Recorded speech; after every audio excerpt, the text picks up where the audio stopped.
I'm going to go ahead and start us off, guys. So, this week, for my cryptid, I am picking the Dobarchu, or the Waterhound, or the King Otter. Here we go, it originates from Ireland, the Dobarchu, or the Waterhound, or the King Otter. Basically, just a big otter that maybe looks like a dog and seems to enjoy attacking people. Famously, a woman named Grace in the 17th century was murdered by a waterhound, and her husband killed the creature. When they die, though, they let out like this whistle, which essentially summons like Naruto, their mate, who then tries to avenge the death of their lover. Yeah, summoning jutsu, giant snake. I thought you meant this guy brings out Naruto. So like a basilisk? No. They're just big otters, and we'll get to that in a second. But Grace's husband killed this otter, right? The king otter. And then it let out this whistling sound, and its lover came out from the nearby water, which is where his wife was. And, he killed it too. Apparently they're not too hard to kill. And then he literally had the emblem of the Dobarchu, the king otter, emblazoned on her headstone as like a cautionary tale to people. I like all that. I like all that history. I like the name King Otter. Reminds me of King Shark. I think the only thing that I want to change, two things that I want to change to make them cooler, is their public perception. So what I'm going to do for the King Otter here, usually, as you may know, we want our cryptids scarier.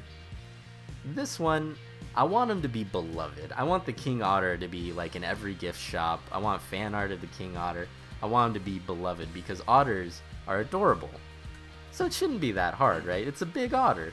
So I'm just adding that they love kids. Typically, they play with kids in a non-threatening and never fatal way. Never fatal.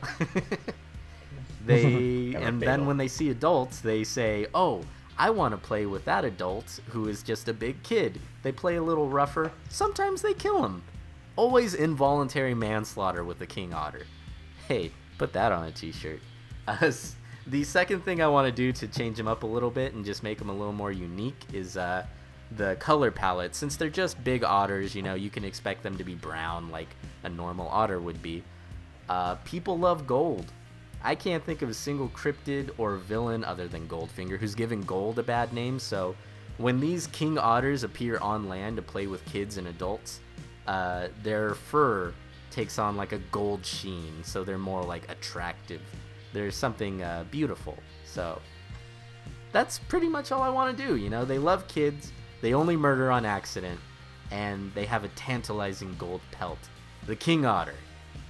That's my cryptid this week, and I think he just got a whole lot cooler. I can already see like plushies being made of King Otters, and I want one. I would love to cuddle up with a King Otter. They hold hands while they sleep. Mm-hmm. So they don't float away from each other. Yeah, exactly. That's cute. Hey Leo, do you wanna take us to your cryptid next? Yeah. Something that take us away. A cryptid that I have. It's gonna be a little different than yours because mine's not a general cryptid. It's just mini cryptids. It's just a general basis for cryptids. Basically, I'm talking about the siren. Now, what do you think of when I say sirens? I think of VHS, the horror anthology collection. Oh, yeah. That's a good one. Was that a siren? I don't know. I thought it was just a demon. The solo movie was called Siren, but I don't think... Yeah, because they made a full-length version. Oh, interesting. Not in my I'll look opinion. into that. Well... Wait, Greg, what did you say? I said ugly fish say? ladies who sing and want to fuck you. Yeah, ugly fish lady. That's an interesting thing because, believe it or not, sirens were believed to look like a combination of women and birds. In early Greek art, they were represented as birds and large women's heads. By the way, I'm like looking at the Wikipedia article just to because it summarizes my basic research of it. Never reveal your sources. I just want to give credit where credit's due. They're represented as birds with large women's heads, bird feathers, and scaly feet. Later on, eventually, they were represented as like female figures with legs of birds, with or without wings, playing a variety of musical instruments, such as the harp or the lyre. It wasn't until the Middle Ages that they started being depicted as mermaids, or mermaid figures. And I believe the reason why they suddenly became like more associated with the sea is because, as bird ladies, they would just hang out by the cliffside over oceans, near piers, just trying to lure sailors into a trap, pretty much, and just kill them and eat them, stuff like that. Do evil shit with them. Delicious. But of course, because they were right by the ocean, right by the sea, they became more associated with the mermaids. Mermaids? And merfolk, pretty much. When I found out about this fact, it kind of messed with my idea for how to modernize them and make them a little more in touch with today's society. So I decided to kind of improvise a little bit.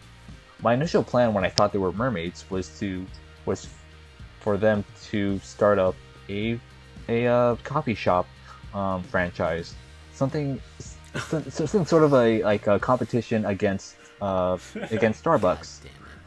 God damn it! Yeah, you see where I'm going with this. But of course, that was back when I thought they were mermaids. So I decided to change up my idea a little bit. Instead of a coffee shop, surf and turf. I was waiting for your reaction. The best of both worlds, buddy. So basically, you get a little bit of the sea, a little bit of land meat, including birds and beef. Actually, you know what? Forget about the birds, because they are also birds. Actually, they're also fish. So yeah, include the birds. Never mind. I said that. Forget them. Nah, keep them. Okay. Yeah, fish, bird, and beef. Of course, they're gonna get fish from the sea. Bird, that'll be of course chicken, and beef. Now here's the twist: the beef will be human, but the human customers don't have to know that. Wait. Surf and turf. Yeah, surf and turf. And chicken. So how will they get customers if humans do happen to find out that they are serving human meat, human beef? They sing karaoke. Oh shit. A karaoke surf and turf. My favorite, the karaoke surf and turf shop. It's perfect, right? Every Friday night. I know. I need to patent the idea, but perfect. So that's my way of making them more hip, more modern. We receive good graces in the good graces in the public eye, and and maybe make a living. Maybe earn a living.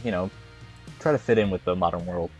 I can't think of anything more modern than a corporation. So unprecedented on Morgan Bologna's that the cryptid doesn't change much. They just kind of open up a business, and I like that because I've it's a mindset almost done a similar thing with the Slugili. Yeah. The Slugili, I was all like, we're going to make a festival around them. But your guys, they're skipping the middleman. They're just going straight to, we're starting up surf and turf, and we're making people. And I'm a fan. We're serving people. Thank you very much, Greg. I will. Hey, that's going to be their tagline on their business. We serve people. Making fish, chips, and serving people. So, and it's always a winky face. Nick, take us away. That takes us to me. So I have a first ever unprecedented in CryptoLEOology history. I have found a newly discovered cryptid, as in within this last week or so. And I must declare that this show has been rendered useless because this is the perfect cryptid. Mm-hmm. I will tell you its name right now. I'm excited Its because it's name my last is one now. Makrogak.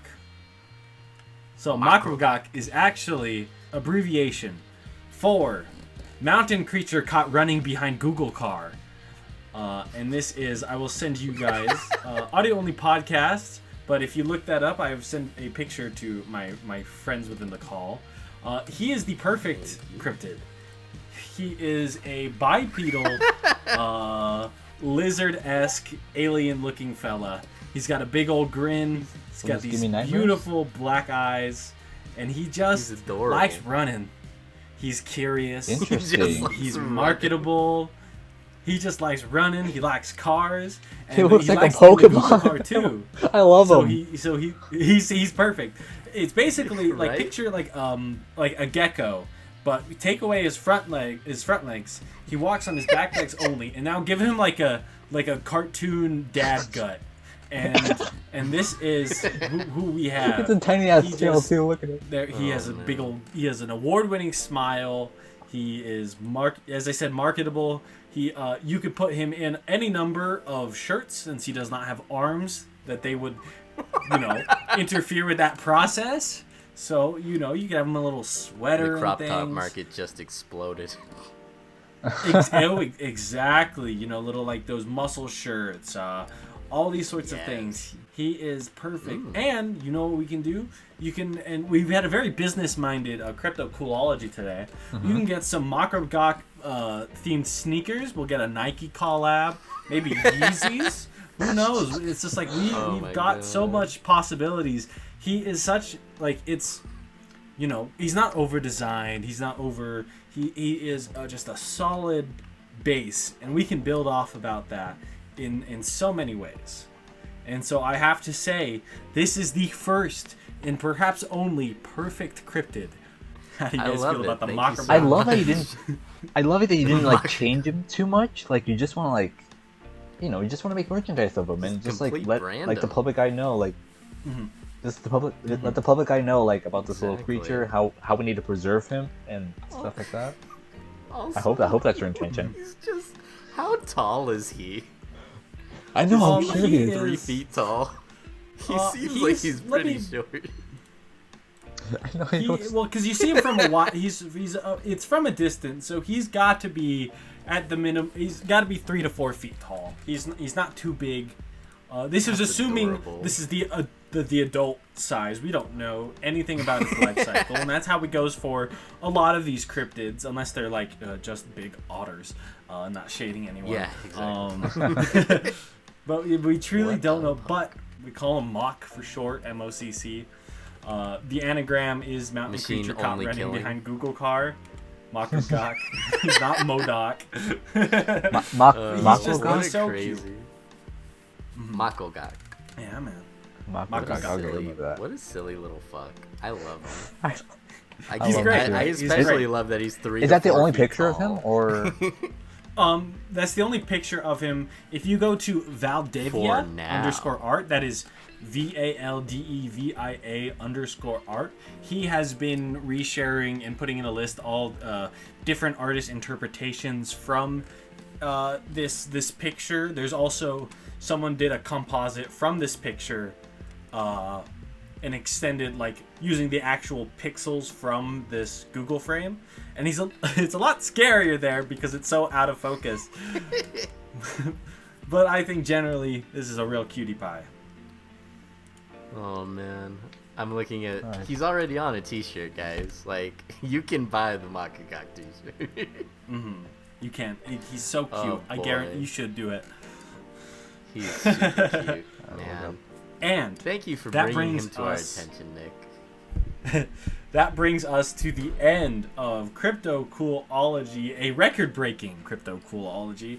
Not only with the number of cryptids, but the end result of cryptids.